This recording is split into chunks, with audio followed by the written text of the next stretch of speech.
কোন দলের দায়িত্ব না যে বেস্টের টিকিট দিবে।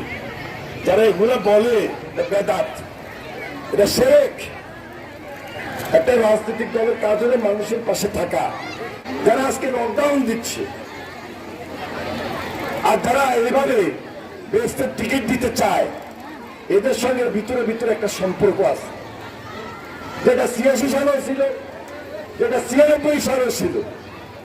এরা ১৭২ দিন ৭৩ দিন হরতাল অবরোধ করে মানুষেরকে জিম্মি রেখে দেশের ক্ষতি করেছে, মানুষকে শান্তিতে থাকতে দেয় নাই, মানুষকে অশান্তিতে রেখেছে। আজকে এখন আবার লকডাউনের নামে এআই দিয়ে আর্টিফিশিয়াল ইন্টেলিজেন্সের মাধ্যমে মিছিল দেখায়, মিটিং দেখায়।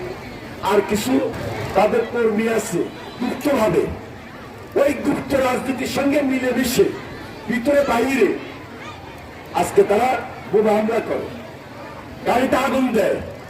ঢাকায় এনসিপি একটা নতুন রাজনৈতিক দল, তাদের অফিসের সামনে হাতে হাতে একজনকে গ্রেপ্তার করছে। গ্রেপ্তার করার পর দেখে যে এইটা শিবির করে। ঘটনা কি? গভীর ষড়যন্ত্র, গভীর ষড়যন্ত্র দেশের বিরুদ্ধে। নির্বাচন যেন না হতে পারে, তারা নির্বাচনকে বাধাগ্রস্ত করতে চায়, তারা নির্বাচনটাকে বন্ধ করে দিতে চায়। কারণ তারা জানে তাদের কাছে পরিসংখ্যান আছে, হিসাব আছে।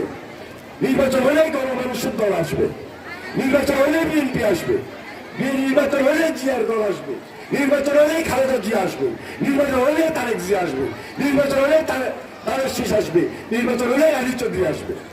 কোন দলের দায়িত্ব না, কোন দলের দায়িত্ব না যে বেস্টের টিকিট দিবে।